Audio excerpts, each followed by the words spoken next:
I will be honest, kind of ran into a wall this month. It's been tough staying afloat while finishing tour and the special.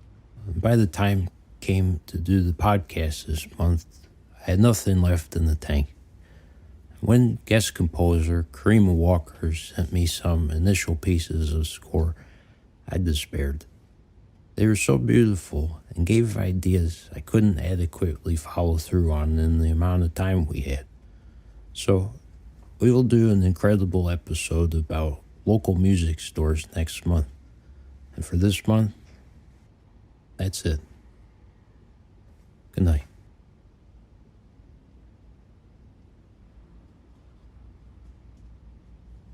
Alright, sorry to joke. You gotta get to sleep, so I've got another idea.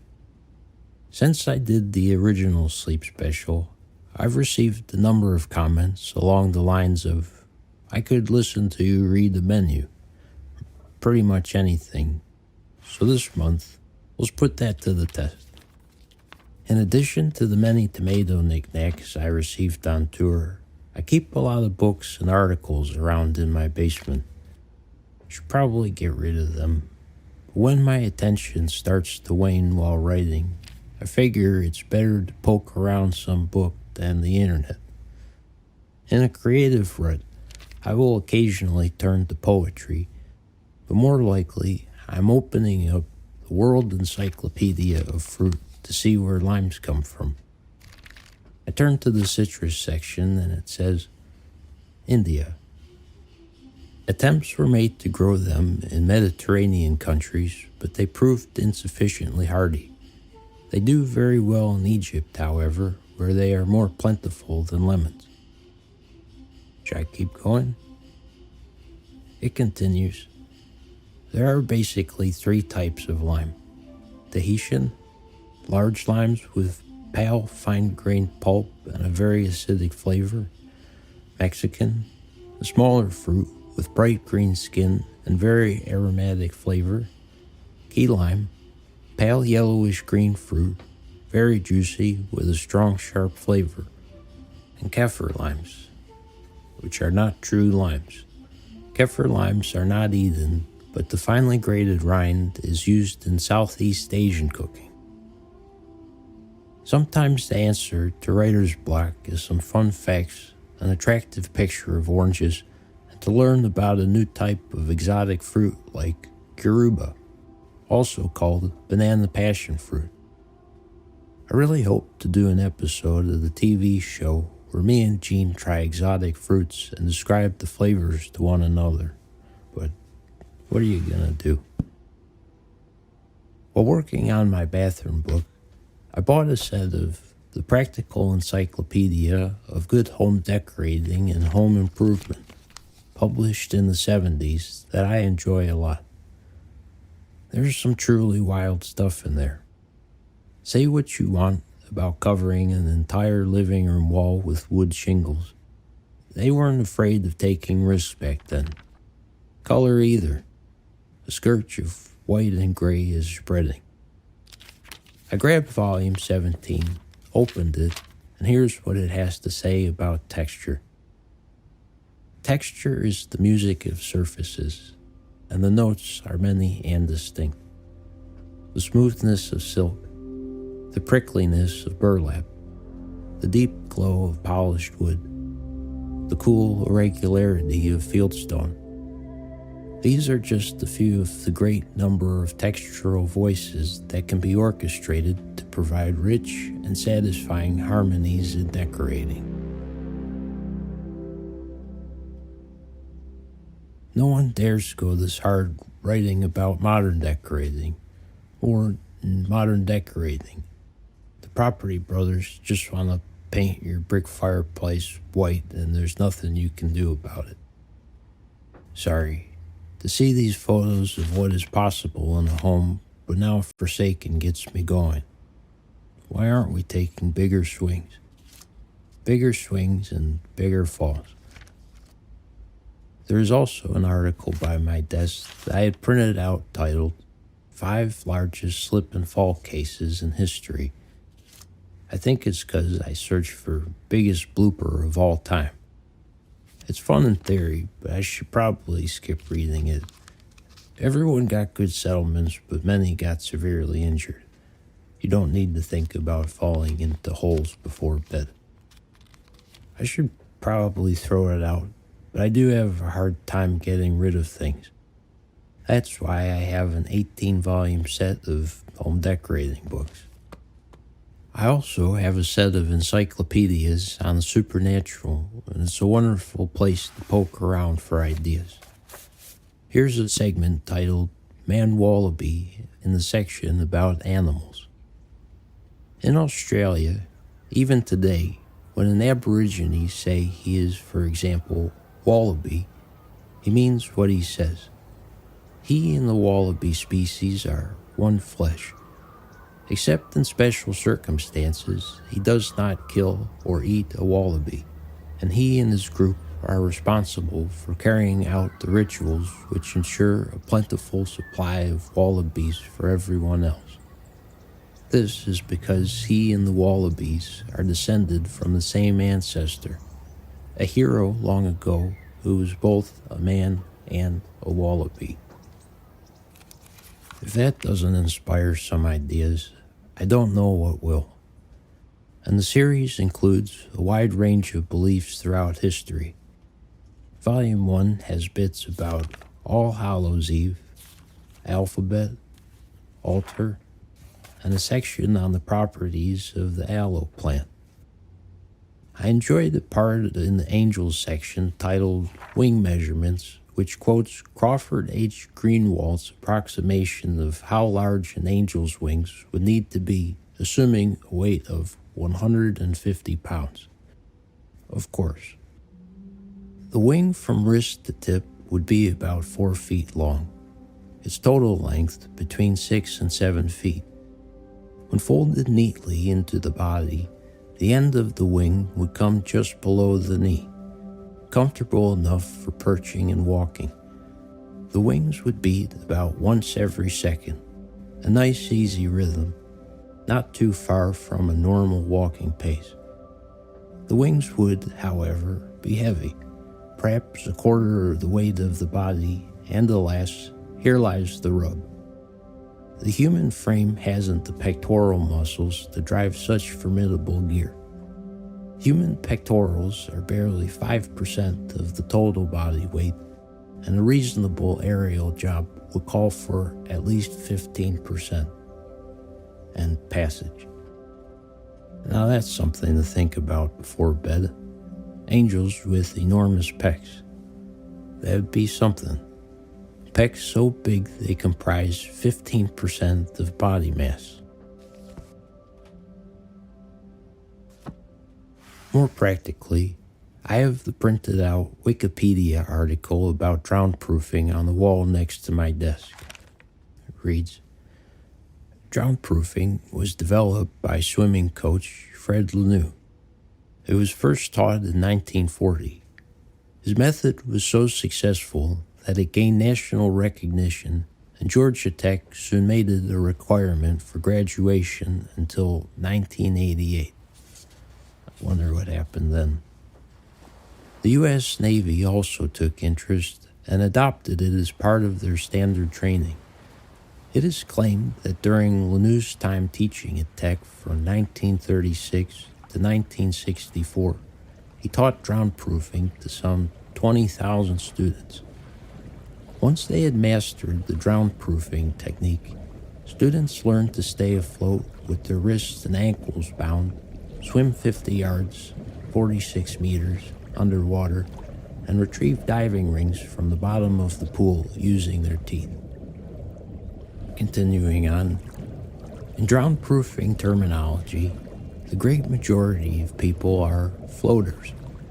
That is to say that, with the lungs fully inflated, they have slightly less specific gravity than water and will not start to sink until they exhale. An average floater has 3 to 4 pounds of positive buoyancy in fresh water. Sinkers can also benefit from a modified technique, but will find it more difficult to learn and will probably need specialized coaching. wondering if I am a sinker or floater myself. I don't know why I printed it and put it up for reference. Drownproofing sounds like the title of a Netflix film where Jennifer Lopez stars as a Navy SEAL torn between duty and horny. Similarly pessimistic, Ryan sent me a speech written for Richard Nixon in the case that Neil Armstrong and Buzz Aldrin did not survive the moon landing. From Bill Sapphire, July 18, 1969. In the event of moon disaster. Sorry, I should preface it by saying that I'm not going to do a Nixon impression.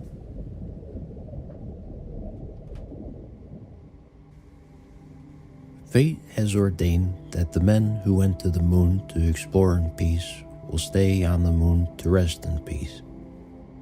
These brave men, Neil Armstrong and Edwin Aldrin, know that there is no hope for their recovery, but they also know that there is hope for mankind in their sacrifice. These two men are laying down their lives in mankind's most noble goal, the search for truth and understanding. They will be mourned by their families and friends. They will be mourned by the nation. They will be mourned by the people of the world. They will be mourned by Mother Earth that dared send two of her sons into the unknown. In their exploration, they stirred the people of the world to feel as one. In their sacrifice, they bind more tightly the brotherhood of man. In ancient days, men looked up at the stars and saw their heroes in the constellations. In modern times, we do the same, but our heroes are epic men of flesh and blood. Others will follow and surely find their way home. Man's search will not be denied. But these men were the first, and they will remain the foremost in our hearts. For every human being who looks up at the moon in the nights to come will know that there is some corner of another world that is forever mankind.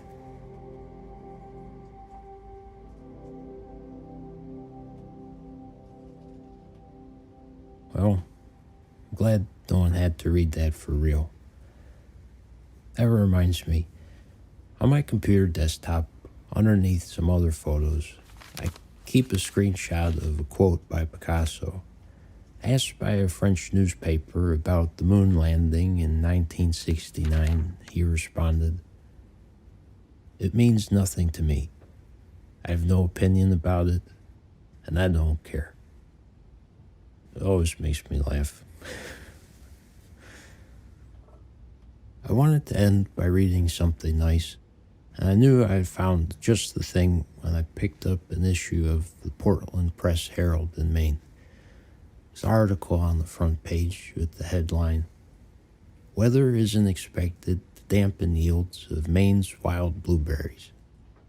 The article by Hannah LeClaire goes, "Growers anticipate a robust season despite challenges thrown at them earlier in the year." News doesn't get more positive than this. Maine's commercial blueberry harvesters are anticipating a strong season despite an inauspicious start. The state's signature fruit has proven resilient. Last year's drought conditions stressed the plants in the first of their 2-year cultivation cycle, slowing and stunting the growth of some. Then, several frosts, including one in mid-May, wiped out several low-lying blueberry fields entirely. Some worried that heavy rain in June and July would be another strike against blueberries, and that growers could face the same disappointing start to the season as strawberry farmers. And while the rain did delay some blueberries from turning their eponymous blue, the rain has primarily been a boon for both the thirsty berries and their farmers. This was perfect timing for the blueberries. They love rain, said Lily Calderwood, wild blueberry specialist for the University of Maine Cooperative Extension.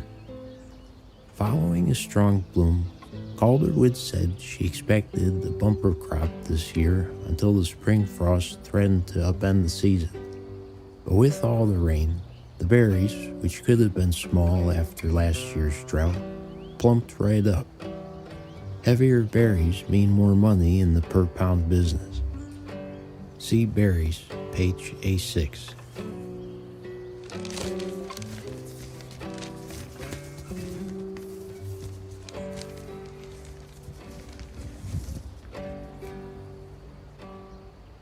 I think the rain we had made up for some of the loss we had from the frost event, she said. Wild blueberries are grown in the 2-year production cycle that alternates between the prune year and the crop year, according to the University of Maine Cooperative Extension. Following the harvest in late summer, plants are pruned to the ground by mowing or burning. The following year, the stem, leaves, and buds grow. Then, in the second year, the plants bloom and produce berries. Then the cycle repeats. Wild blueberry farmers typically split their acreage between the 2 cycles in order to harvest the crop every year. It's too early to say what will happen next year, but Calderwood said the rain bodes well for the next harvest. It will likely give enough blueberries, enough energy and resources to make for healthier and fuller buds. Quality looks good. Bruce Hall, director of agroecology at Wyman's, was skeptical heading into the harvest season, but he's been pleasantly surprised by the high quality of fruit he's seen, both from their own fields and from the approximately 450 farms they buy from. With 18,000 acres, Wyman's is the second largest wild blueberry grower in the state. They lost a few fields to the frost, but it won't have a substantial impact on the business, Hall said. The June rains helped with the fruit sizing, and the recent cooling temperatures and lower humidity will help the blueberries stay in peak condition. Their quality deteriorates as it gets hotter. While the rain has ultimately been positive, Hall stressed that in farming, nothing is ever black and white. The hot, wet conditions in June and July introduced a significant amount of leaf disease to the crop, which can increase the plant's vulnerability to drought conditions if weather patterns change and the current drier spell continues. Wyman's will harvest through mid-September, and in the meantime, Hall said they will focus on plant health, recovering from frost. For Sonia Howard, whose family owns Rhoda's Blueberries and Hope, the saving grace this year was a sunny pollination season. The bees worked hard during that time, so the blossom was good, she said. We got a lot of rain, but the blueberries had already set. The real challenge was that late frost, which killed about 15 acres of blueberry fields. Howard says they were lucky. The 15 acres were only a fraction of the 162-acre farm that they were insured. Other farmers with lower-lying fields lost a lot more. Brodus was still able to turn things around in time for the harvest season, which started July 22nd and will likely wrap up by August 6th. Overall, Howard is optimistic. Our yield is average, and the weather has been cooperating. It's coming along pretty well, she said. Lisa Hanscom, who owns Welch Farm in Roque Bluffs, has had a love-hate relationship with the rain this year. Welch Farm was lucky to escape the frost, but Hanscom said the rain and subsequent lack of sun set back the ripening. They were growing, but they weren't turning blue, she said. Because of this, Hanscom won't start harvesting until Wednesday, more than a week later than usual. But last year's drought was the bigger problem. Last season's berries didn't grow well, and while customers enjoyed the more intense flavor of the smaller berries, their weight didn't add up to much. On the heels of that, she's been happy to see the rain. Roller coaster yields. Maine is one of the world's hubs for wild blueberries, and the only U.S. state where they are commercially harvested. There are approximately 480 wild blueberry farms that range in size from 20 acres to thousands of acres. The size of Maine's wild blueberry harvest dropped by 26%, or 27.5 million pounds in 2022 after a near-record harvest the previous year, according to the U.S. Department of Agriculture. Last year's crop was valued at $55.5 million, down from $80.3 million in 2021.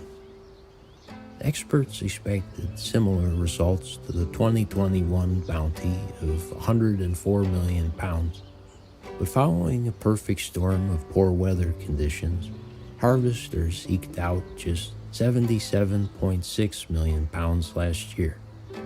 The state's all-time peak was 110 million pounds in 2000.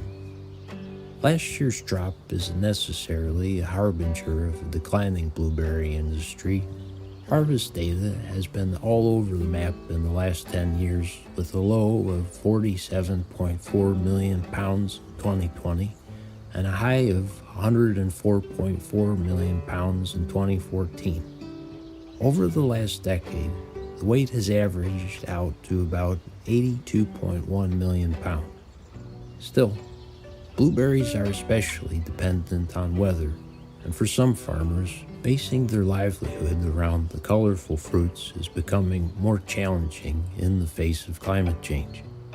More droughts, late frost, the disappearance of pollinators like honeybees, heavy rain, and other changes in weather patterns make the growing season hard to predict. The vast majority of Maine's wild blueberries are frozen. The fresh market fetches a much higher price per pound, but only about 5% to 10% of the harvested berries are sold in the fresh market, said Calderwood, the UMaine blueberry specialist. Both Hanscom and Howard have had to diversify their income streams and are working to increase their fresh market and retail offerings. Welsh Farm has been in Hanscom's family since 1912. Over the years, she's boosted the farm's involvement in agro-tourism, adding rental cabins and farm tours. The farm is right on the ocean, with a picturesque view and stunning sunsets from one of the fields, so Hanscom is toying with the idea of renting the space for marriage proposals and intimate weddings. She's also working to increase their retailed offerings like jams, jellies, and wreaths. Rhoda's Blueberries is also a long-time family-run operation, with 9 generations working in the fields, Howard said. She hopes to see more. They have a distillery in the barn where they make spirits out of blueberries and other fruits. They offer cocktails Thursday through Saturday, and bottles of the alcohol are also for sale. What we're working on is more value-added products like jams and pies to increase the overall profits of the farm so that hopefully this generation doesn't have to be the one that sells it, she says.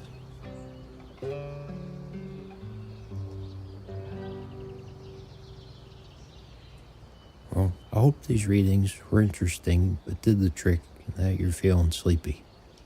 Big episode next month about local music shops with Karima Walker. Music by Ryan Dan. Produced by Grant Farsi for Chestnut, Walnut. Thank you for making this podcast possible with your support on Patreon, but especially this month to Links R, Connor E, and Dylan H. Good night.